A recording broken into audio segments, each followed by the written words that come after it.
நமது இல்லத்திற்கு உங்களை அன்போடு வரவேற்கிறேன். இன்னைக்கு மலேய ஸ்பெஷல் உணவில் அடுத்ததாக நம்ம சேனலில் பார்க்க போகிறது நாசி லிமா அப்படின்னு சொல்லக்கூடிய ஒரு ஸ்பெஷலான உணவு வகை தான். இங்கே இது ரொம்பவே ஃபேமஸ். இந்த சம்பல் ரெசிபி மெயினாக நிறைய விஷயங்களுக்கு யூஸ் பண்ணுவாங்க. வாங்க ஒவ்வொன்றா நம்ம பார்ப்போம்.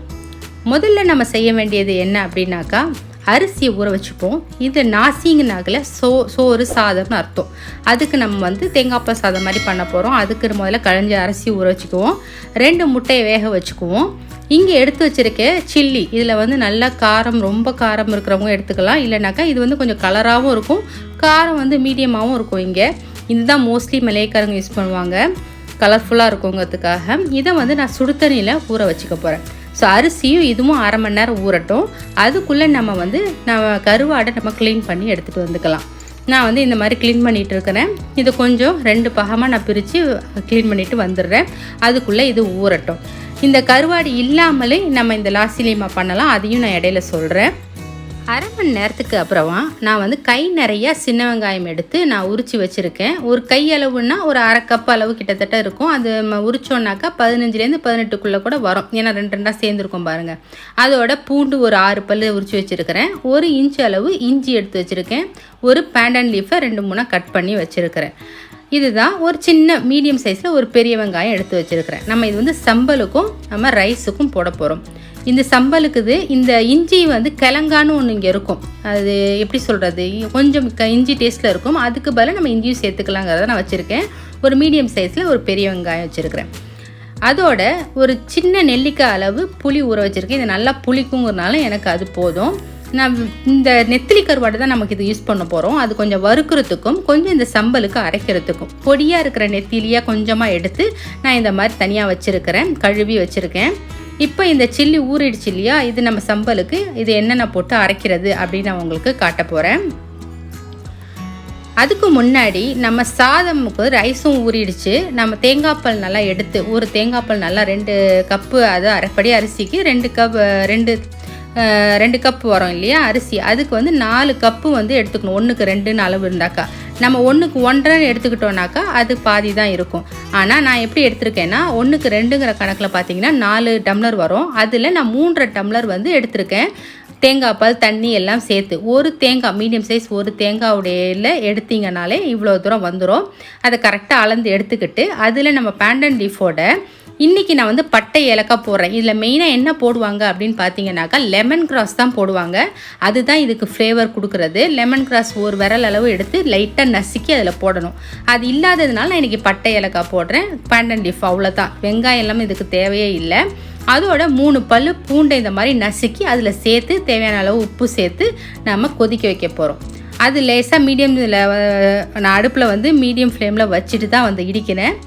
அதில் சேர்த்துட்டு நம்ம அதுக்கு அடுத்து சம்பலுக்கு அரைச்சிக்குவோம். இப்போ சம்பலுக்கு நான் அரைக்கிறதுக்கு நான் லேசாக தட்டிட்டு அதுக்கப்புறம் நான் மிக்சியில் போட போகிறேன். ஏன்னா என் மிக்சியில் அப்படியே போட்டேன்னா நைஸாக அரையாது, நல்லா நைஸாக அரைக்கணும். அதனால் வெங்காயம், பூண்டு, இஞ்சி எல்லாம் நல்லா கொஞ்சம் தட்டிட்டு அதுக்கப்புறம் போட்டுட்டு நம்ம ஊற வச்சுருக்கிற அந்த சில்லியோட இந்த கருவாடையும் சேர்த்து அரைக்கிறோம். இப்போ கருவாடு வேணாம், எனக்கு அந்த வாசம் வேண்டாங்கிறவங்க கருவாடை ஸ்கிப் பண்ணிக்கோங்க. நல்லா கொஞ்சம் இது பொடி கருவாடாக இருக்கிறதுனால ஒரு 2 டேபிள் ஸ்பூன் அளவுக்கு நான் எடுத்துருக்கிறேன். நீங்கள் பெரிய பெரிய கருவாடை ஒரு விரல் அளவுலாம் நெத்திலி கருவாடு ஊரில் இருக்கும் இல்லையா, அந்த மாதிரிலாம் அந்த ஒரு 8 நம்பர் மாதிரி இருந்தால் எடுத்து போட்டுக்கோங்க. இதில் நம்ம தண்ணி ஊற்றாமல் ஃபஸ்ட்டு அரைச்சிட்டு வேணும்னா அந்த ஊற வச்ச தண்ணியை தான் நம்ம யூஸ் பண்ணிக்க போகிறோம். அதை வேஸ்ட் பண்ண வேண்டாம். இப்போ பாருங்கள், நைஸாக நான் அந்த தண்ணியை கொஞ்சம் ஊற்றி அரைச்சிட்டேன். நல்லா பட்டாக அரைச்சாச்சு. இந்த மாதிரி அரைச்சிக்கணும்.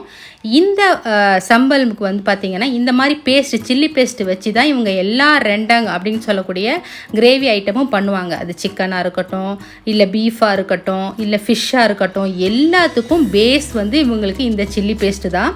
இதை ஃப்ரெஷ்ஷாக அரைச்சும் யூஸ் பண்ணுவாங்க. இல்லைன்னா இதை கொஞ்சம் எண்ணெய் ஊற்றி வதக்கி ஃப்ரிட்ஜில் ஸ்டோர் பண்ணி வச்சுக்கிட்டு கொஞ்சம் எடுத்து யூஸ் பண்ணிக்குவாங்க. ஈவன் நம்ம இதுக்கு முன்னாடி போட்ட நூடுல்ஸுக்குமே இதை சேர்த்துக்குவாங்க. ரொம்ப மெயினான அது ஃப்ளேவர் இருக்கக்கூடாது. இப்போ அது அரைக்கிறதுக்குள்ளாட்டியும் நம்ம இந்த பால் வச்சுருந்தோம் இல்லையா, அது கொதி வர ஆரம்பிக்கிற நேரத்துலேயே நம்ம அரிசியை போட்டுடலாம். இது வந்து இவங்க செய்கிற நம்ம சிம்பிளான ஒரு நாசி எப்படி சொல்கிறது தேங்காய் பால் சாதம் அப்படிங்கிறதுனால நான் அதை காட்டியிருக்கிறேன். உங்களுக்கு வந்து நீங்கள் யூஸ்வலாக நீங்கள் செய்யக்கூடிய மெத்தட்லேயே நீங்கள் வந்து இந்த தேங்காய் பால் சாதம் செஞ்சுக்கலாம். நான் இவங்க போடுற மாதிரி மெத்தடில் உங்களுக்கு சொல்லி காட்டுறேன், அவ்வளோதான். 1 ஸ்பூன் நெய் மட்டும் நான் கொஞ்சம் போட்டிருக்கிறேன் வாசத்துக்கு, அவ்வளோதான். லெமன் கிராஸ் தான் இதுக்கு மெயின் ஃப்ளேவர் அவங்களுக்கு கொடுக்குறது. 2வது பாஸ்மதி ரைஸ் அவங்க யூஸ் பண்ண மாட்டாங்க, ஜாஸ்மின் ரைஸ் தான் யூஸ் பண்ணுவாங்க. அதுவும் ஒரு தனி ஃப்ளேவர் கொடுக்கும். இப்போ நல்லா தண்ணி சுண்டிடுச்சு, அரிசி போட்டு உப்புலாம் சரி பார்த்துக்கோங்க. பார்த்துட்டு இதை தம் போட்டுருவோம். நம்ம யூஸ்வலாக நம்ம தம் போடுவோம் இல்லையா, அதே ஸ்டைல் தான்.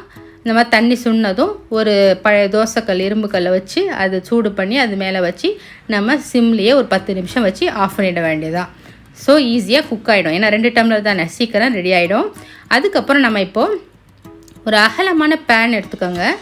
அதில் நம்ம எண்ணெய் ஊற்றிக்கலாம். நான் நல்லெண்ணெயும் கொஞ்சம் சன்ஃப்ளவர் ஆயிலும் கலந்து ஊற்றிருக்கேன். இவங்க வந்து இது பெரும்பாலும் எதில் யூஸ் பண்ணுவாங்கன்னா கடலை எண்ணெய் தான் யூஸ் பண்ணுவாங்க. கச்சாங்க ஆயில் தான் இவங்க யூஸ் பண்ணுவாங்க, வேர்க்கடலை எண்ணெய் தான். நம்ம கடலை எண்ணெயை வந்து யூஸ் பண்ணிக்கலாம், நல்லா ஃப்ளேவராக இருக்கும். என்கிட்ட இல்லாததுனால நான் நல்லெண்ணெயும் கொஞ்சம் சன்ஃப்ளவர் ஆயிலும் சேர்த்துருக்கேன். சூடு வந்ததும் நம்ம வந்து முதல்ல கருவாடியும் இந்த வேர்க்கடலையும் வறுத்து எடுத்து வச்சுக்க போகிறோம். நாசிலிமானா உங்கள் சைடில் கொடுக்கக்கூடிய ஒரு எப்படி சொல்கிறது சைடிஷ் வந்து இதுதான் மெயின். வேர்க்கடலை வறுத்தும் நெத்திலி கருவாடு வறுத்தும் வைப்பாங்க, அதுதான் மெயினாக இருக்கும். அது கூட எக்ஸ்ட்ரா எது வேணாலும் நீங்கள் ஆயம் கேட்டிங்கன்னா, நாசி ஆயம்னு கேட்டாங்கன்னா சிக்கனை பொரிச்சியோ இல்லை சிக்கன் 2 வச்சோ கொடுப்பாங்க. 2னா கிரேவி கொடுப்பாங்க, இல்லைன்னா மீனை பொரிச்சு கூட வச்சு கொடுப்பாங்க. சின்ன மீன்லாம் இருக்குல்ல, அதை பொரிச்சு கூட கொடுப்பாங்க. இப்போ நல்ல வேர்க்கடலாம் பொரிய விட்டு நல்லா வறுத்து எடுத்து வச்சாச்சு. அதே எண்ணெயில் நான் எக்ஸ்ட்ரா அரைச்சது போக எக்ஸ்ட்ரா நெத்திலி கருவாடு இருந்தது, அதை நல்லா கழுவிட்டு நான் கொஞ்சமாக உப்பும் மிளகாத்தூளும் போட்டு பரட்டி நான் இந்த எண்ணெயில் ஒரு ஃப்ளேவருக்காக வறுத்து நல்லா பொன்னிறமாக ஒரு சேர பொன்னிறமாக இருக்கணும். அந்த மாதிரி மீடியம் ஃப்ளேம்லேயே வச்சு நல்லா வறுத்து மொறுன்னு ஆனதும் எடுத்து அதையும் தனியாக வச்சிட போகிறேன். ஸோ இதுதான் நம்ம முதல்ல செய்ய வேண்டியது. அந்த 2 பேஸ்ட்டு வந்து இப்போ ரெடி பண்ணுறதுக்கு முன்னாடி நம்ம செய்ய வேண்டிய ஃபஸ்ட்டு ஸ்டெப்பு பார்த்திங்கன்னா இதுதான். அதே ஆயிலில் தான் நம்ம அந்த பேஸ்ட்டையும் குக் பண்ண போகிறோம். ஏன்னா அந்த ஃப்ளேவர் வந்து இருக்கணுங்கிறதுக்காக. நான் ஏற்கனவே சொல்கிற மாதிரி சைவம் சாப்பிட்றவங்க கூட இந்த நெத்திலி கருவாடை ஸ்கிப் பண்ணிவிட்டு வேர்க்கடலை வறுத்துட்டு அந்த எண்ணெயில் நம்ம இந்த 2 செய்யலாம். அரைக்கிறதுலையும் அந்த நெத்திலி கருவாடை ஸ்கிப் பண்ணிவிட்டு இந்த மாதிரி சில்லி, பூண்டு, வெங்காயம், இஞ்சி போட்டு அரைச்சி வச்சுக்கலாம். இந்த மாதிரி குக் பண்ணிவிட்டு தான் அவங்க எடுத்து ஸ்டோர் பண்ணி வச்சுக்குவாங்க ஃப்ரிட்ஜில். ஒரு வாரம் வரைக்கும் கூட வச்சு அதை யூஸ் பண்ணுவாங்க. இவங்க வந்து குழம்பு மாதிரிலாம் செய்யாமல் இந்த மாதிரி 2 மாதிரி தான் செய்வாங்க. பீஃபாக இருக்கட்டும், சிக்கனாக இருக்கட்டும், எல்லாத்துக்கும் இந்த மாதிரி பேஸ்ட்டு தான் பேஸ் அவங்களுக்கு. இதை நல்ல எண்ணெயில் 1 நிமிஷம் நல்லா எண்ணெய் பிரிகிற அளவுக்கு நல்லா வதக்கிக்கிட்டு அதுக்கப்புறம் அந்த மிக்சியில் நம்ம ஊற வச்ச அந்த மிளகா தண்ணி பேலன்ஸ் இருக்கும் பாருங்கள், அது எல்லாத்தையுமே ஊற்றி கழுவி நம்ம இதில் ஊற்றிக்கலாம். 1 நிமிஷம் 1.5 நிமிஷம் நல்லா அந்த எண்ணெயிலே குக் பண்ணிக்கோங்க. அதுக்கப்புறமா தான் நம்ம இந்த தண்ணியை ஊற்றணும். நல்லா எண்ணெய் வந்து நல்லா பிரிகிற மாதிரி ஒரு 1.5 நிமிஷத்தில் வரும். அந்த டயத்தில் நம்ம இதை வெங்காயம் 1 மீடியம் சைஸ் வச்சுருந்தேன் பாருங்கள், அதை வந்து இது போல் வதக்கிக்கலாம். முதல்ல எண்ணெயில் வதக்கிட்டு போடலாம். பட் நிறைய பேர் இந்த மாதிரி போடுவாங்க. ஏன்னா அந்த வெங்காயம் அங்கங்கே அது வாயில் படும்போது நல்லாயிருக்கும், ஓவர் குக் ஆகாமல் அப்படின்னு சொல்லி ஃபீல் பண்ணுறதுனால அந்த வெங்காயத்தை இந்த மாதிரி போட்டுட்டு கொஞ்சம் உப்பு சேர்த்துக்கோங்க. இந்த 2 தேவையான உப்பு சேர்த்துட்டு தண்ணி அலசி நம்ம ஊற்றிக்கிறோம். அடுத்தது புளித்தண்ணியை நமக்கு இன்னும் கொஞ்சம் நேரத்தில் நம்ம ஊற்றிக்கணும். புளிப்பு பார்த்திங்கன்னா நம்ம மீடியமான புளிப்பு தான், உரப்பும் புளிப்பும் சரி. இதில் வந்து நான் எங்களுக்கு தேவையான அளவு நான் எடுத்துருக்கிறேன். இது நல்லா காரமாக இருக்கும், புளிப்பு காரம், அப்புறம் லைட்டாக ஒரு இனிப்பு சுவையும் இருக்கும் இதுக்கு. ஸோ இப்போ நான் புளியும் பார்த்திங்கன்னா அதை நல்லா கரைச்சி, நீங்கள் ஒரு புளி பேஸ்ட் மாதிரி போட்டிங்கன்னா ஒரு 2 டேபிள் ஸ்பூன் போட்டுக்கோங்க, இல்லை 1.5 டேபிள் ஸ்பூன் போட்டுக்கோங்க. நம்ம புளிப்புக்கு தகுந்த டேஸ்ட்டுக்கு தகுந்த மாதிரி தான். ரொம்ப ஓவர் புளிப்பாக இருந்தாலும் இது நல்லா இருக்காது. நல்லா உரப்பு, நல்ல கொஞ்சம் புளிப்பு அப்படி இருக்கணும்.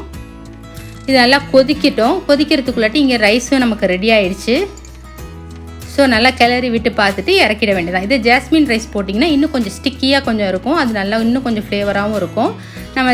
நம்ம வந்து யூஸ்வலாக எது போடணுமோ பச்சரிசி எது வேணாலும் நம்ம யூஸ் பண்ணலாங்கிறதுக்காக நான் உங்களுக்கு செஞ்சு காட்டியிருக்கேன். ஸோ அதை இறக்கி வச்சாச்சு. இப்போ பாருங்கள், இது நல்லா கொதித்து கெட்டி ஆகிட்டே இருக்குது. இந்த ஸ்டேஜில் நம்ம ஒரு 3 நிமிஷம் கொதிச்சிருக்கோம். இந்த ஸ்டேஜில் நம்ம கொஞ்சம் இந்த டேஸ்ட்டை வந்து என்ஹான்ஸ் பண்ணுறதுக்கு இங்கே மலேக்காரங்க நல்ல காரமான சில்லி எந்த ஒரு இதாக இருந்தாலும் அதில் கொஞ்சம் இனிப்பு சுவையும் போடுறது வழக்கம். அந்த மாதிரி நம்ம இங்கே அவங்க வந்து கருப்பட்டி தூள் இருக்கும், அது வந்து போடுவாங்க. பாம் சுகர் இல்லை அந்த மாதிரி போடலாம், இல்லை ப்ரௌன் சுகர் நான் போடுறேன் அந்த மாதிரி நீங்கள் போட்டுக்கலாம், இல்லை ஒயிட் சுகரும் போட்டுக்கலாம். ஆனால் இதுக்கு போடுமா அப்படின்னு கேட்டிங்கன்னா கொஞ்சம் போட்டால் தான் அந்த டேஸ்ட்டு ரொம்பவே நல்லாயிருக்கும். உங்களுக்கே டிஃப்ரெண்ட் தெரியும். அவங்க கொஞ்சம் கூடுதலாகவே போடுவாங்க, நான் கம்மியாக தான் போடுறேன். ரெண்டாவது, இது நல்லா நான் கெட்டியாக நான் இந்த வந்து சம்பல் செய்கிறேன். நான் கொஞ்சம் உங்களுக்கு தண்ணி மாதிரி வேணும்னா அதுக்கேற்ற மாதிரி தண்ணி சேர்த்து கொதிக்க விடுங்க. நல்லா எண்ணெய் பிரியணுங்க, நல்லா கொதித்து எண்ணெய் பிரிஞ்சு வரணும். நான் சீனி சேர்த்து அடுத்து ஒரு 3 நிமிஷத்துக்குள்ள இந்த மாதிரி ரெடி ஆகிடுச்சு. இதான் பதம். இந்த மாதிரி நீங்கள் எடுத்துக்கிட்டாலே தொக்கு மாதிரி கொஞ்சம் சாதத்தில் போட்டு பரட்டி சாப்பிட்டாலும் அவ்வளோ டேஸ்ட்டாக இருக்கும். எண்ணெய் வந்து நான் சொன்ன மாதிரி ஒரு 120 ml தாராளமாக ஊற்றுனீங்கன்னா தான் நல்லாயிருக்கும். இப்போ இதை நான் இறக்கி வச்சுட்டு நம்ம ரெடி பண்ணி வச்சுருக்க எல்லாத்தையும் அசம்பிள் பண்ண போகிறேன். ஸோ கொஞ்சம் வெள்ளரிக்காவையும் கட் பண்ணி ஸ்லைஸ் பண்ணி வச்சுருக்கேன், அவிச்ச முட்டையும் ஸ்லைஸ் பண்ணி வச்சுருக்கேன். இப்போது சாதத்தை நான் இந்த மாதிரி போட்டுட்டு, நாசிலிமா அப்படின்னாக்கா இப்படி தான் அவங்க சர்வ் பண்ணுவாங்க, அதை தான் உங்களுக்கு காட்டுறேன் நான். இந்த சம்பல் கொஞ்சம் போட்டாலுமே சாதத்துக்கு அவ்வளோ சூப்பராக இருக்கும், டேஸ்ட்டு மணக்கும், நல்ல டேஸ்ட்டு, வாய்க்கு சுருக்குன்னு கேட்குறவங்க இந்த மாதிரி என்னைக்காவது செஞ்சு சாப்பிடுங்களேன். அதுவும் நல்லா சோன்னு மழை பெய்கிற நாளில் இந்த மாதிரி ஒரு சுல்லுன்னு ஒரு டிஃப்ரெண்ட்டாக ஒரு டேஸ்ட்டில் இந்த மாதிரி செஞ்சு சாப்பிடும்போது உங்களுக்கு ரொம்பவே பிடிக்கும். சைடில் கொஞ்சம் வேர்க்கடலை கொஞ்சம் இந்த இது வைப்பாங்க. இந்த காரத்துக்கு அந்த அவிச்ச முட்டை வைக்கிறது கொஞ்சம் நல்லா இருக்காமல் இருக்கும். அதோட தீமோ அப்படின்னு சொல்லக்கூடிய இந்த இதை வைப்பாங்க, வெள்ளரிக்காய் வைப்பாங்க. இப்படி தான் அவங்க கொடுப்பாங்க. இது கூட எக்ஸ்ட்ரா நீங்கள் வந்து நாசி ஆயாம்னா அவங்க வந்து கோழியை வைப்பாங்க, நான் இது மாதிரி மீன் பொரிச்சு வேணும்னா மீன் பொரிச்சு கொடுப்பாங்க. இது தாங்க நாசிலிமான்னு சொல்லி இங்கே ஃபேமஸாக கிடைக்கக்கூடியது. நிறைய பேருக்கு தெரிஞ்சிருக்கும். ரொம்பவே டேஸ்ட்டான ஒரு டிஷ் இது. கண்டிப்பாக நீங்களும் ட்ரை பண்ணி பாருங்கள். எல்லாருக்குமே, நம்ம இந்தியன்ஸ் எல்லாருக்குமே ஓரளவுக்கு பிடிக்கக்கூடிய சுவை தான் இது. அதுவும் சீ ஃபுட் கருவாடெலாம் சாப்பிட்றவங்களுக்கு நிச்சயமாக இந்த டேஸ்ட் ரொம்பவே பிடிக்கும். நீங்களும் ட்ரை பண்ணி பாருங்கள். கண்டிப்பாக செஞ்சு பார்த்துட்டு எப்படி இருக்குன்னு கமெண்ட்ஸில் சொல்லுங்கள். இந்த நாசிலிமா சம்பல் வந்து வெறும்னு செஞ்சு வச்சுட்டு கூட நீங்கள் வெறும் ரைஸுக்கு கூட சாப்பிட்லாம், அதுவுமே சூப்பராக இருக்கும். இது ஃப்ரிட்ஜ்லேயும் ஒரு வாரம் வரைக்கும் ஸ்டோர் பண்ணலாம், ஏன்னா நல்லா குக் பண்ணது இல்லையா, அதனால் நல்லாவே இருக்கும். இது நூடுல்ஸ்க்கு கூட இந்த சம்பலை நீங்கள் யூஸ் பண்ணிக்கலாம். இந்த வீடியோ உங்களுக்கு பிடிச்சிருக்குன்னு நம்புகிறேன். பிடிச்சிருந்தா லைக் பண்ணுங்கள், ஷேர் பண்ணுங்கள், மறக்காமல் சப்ஸ்கிரைப் பண்ணிவிடுங்க. தேங்க்ஸ் ஃபார் வாட்சிங்.